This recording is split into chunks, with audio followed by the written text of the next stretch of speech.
ഇല്ല, ഇത് ബ്ലോക്കാ. ഇനിയിപ്പോ എങ്ങോട്ട് പോകും? പെട്ടു ഗൈസ്, പെട്ടു.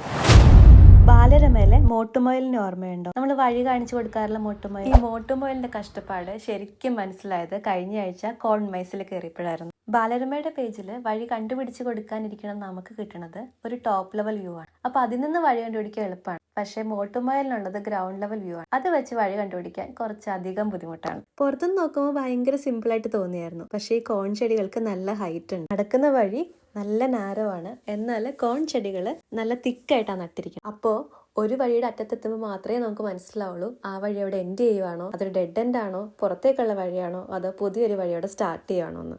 ഇതൊരു 32,000 സ്ക്വയർ മീറ്റർ ഉള്ള ഒരു മേസ് ആയിരുന്നു. നമ്മൾ അതിൻ്റെ ഉള്ളിൽ കുറേ വഴി തെറ്റി വഴിമുട്ടി കറങ്ങി നടന്നു. ആ ഒരു ത്രില്ല് പോരാഞ്ഞിട്ട് ഇതിന്റെ കൂടി ഒരു ക്വിസ് ഗെയിം ഉണ്ടായിരുന്നു. ഇതിന്റെ ഇടയ്ക്ക് ഉള്ള സ്റ്റേഷനിൽ നിന്നും നമ്മൾ ക്വസ്റ്റ്യൻ കണ്ടുപിടിച്ച് ആൻസർ ചെയ്യണം. 6 സ്റ്റേഷൻ ഉണ്ടായിരുന്നു, ഒരെണ്ണം മാത്രം നമുക്ക് മിസ്സായി. അങ്ങനെ കറങ്ങി ഏകദേശം ഒരു 1.25 മണിക്കൂർ കറങ്ങി കഴിഞ്ഞപ്പോൾ നമ്മളിതാ പുറത്തേക്കുള്ള വഴി കണ്ടു. €5 ആയിരുന്നു ഇവിടുത്തെ എൻട്രി ഫീ. അത് ടോട്ടലി വർത്തായിരുന്നു.